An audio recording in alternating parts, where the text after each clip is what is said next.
whiteboard pens that I'm using for my clapperboard are starting to say I've had enough now, which is not bad. I think they've done me about 4 years. This next one comes from Erwin Schrodinger 64. And again, in response to the Death of the Kronos video, a video I did in December 2021. And Erwin writes, I was really hoping for a dark mode from the Korg Kronos, at least similar to the Nautilus. I'm new to Korg. Honestly, I find that OS very difficult to navigate, again because I'm new. And I was surprised how similar the Kronos OS is to the Oasis OS.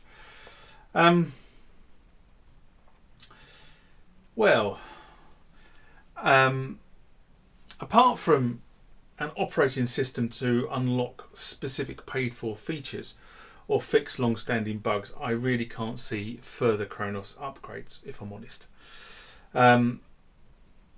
What I would like to see is some of the libraries that have been released on later Kronos released, made available to all Kronos platforms as a last Kronos hurrah, I suppose.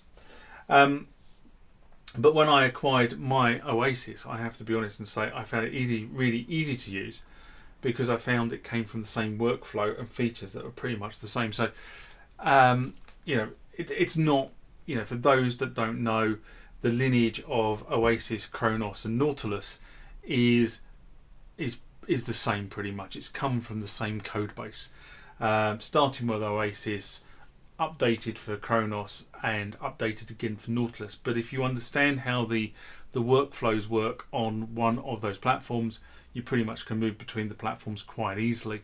That being said, it is not the easiest thing to get your head around if you're starting afresh. So I completely agree with you on that one.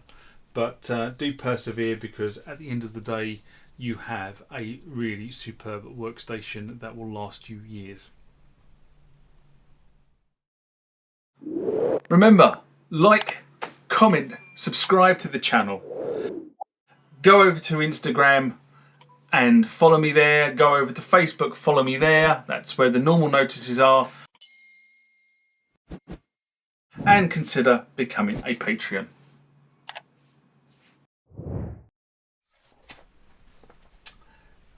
Next question comes from Simus in response to website, and it was a comment through the website actually regarding the Roland G70. And Simus writes, I was wondering if you had any idea how to reset the Roland G70 back to its factory defaults, as the screen is not displaying properly when you connect it to the PC, shows no data.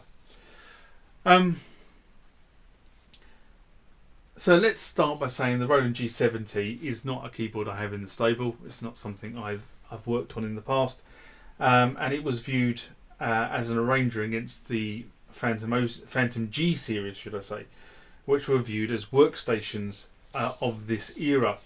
So, it took me a while to respond to this one, and as I say, I've never had a G70, nor have it's come across the workbench to repair for a friend. So reading through a few websites, the G70 gets a fair write-up by users as not brilliant. So the first things to do, if you haven't already done them, is get hold of the user manual, get hold of the service manual. So if you hunt around the internet, you should be able to get hold of these service manuals.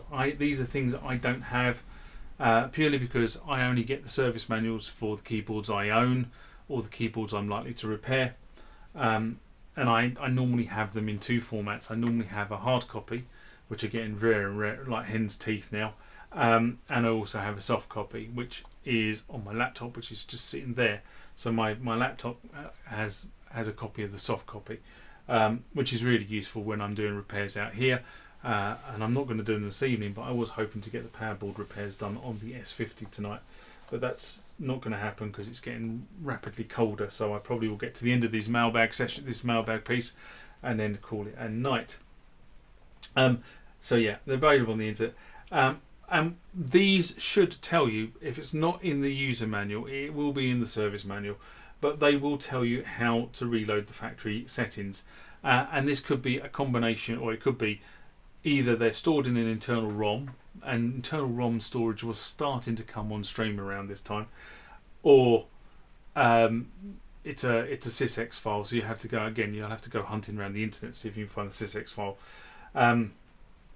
Or it could also be a 3.5-inch disc, and there are lots of people out there selling 3.5-inch discs for various workstations.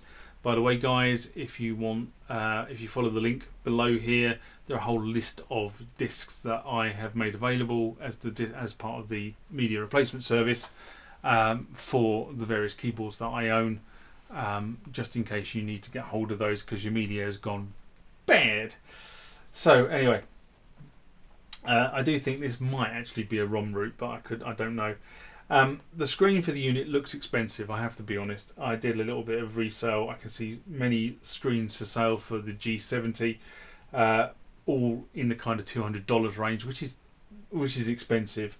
But what I would do is I would open the machine up and have a poke around looking for connectors before concluding the screen is dead. It could just be the connectors come loose, or it could be there's dry joints on the motherboard or on the board that the screen's connected to. So I'd really explore that route before you start buying new screens.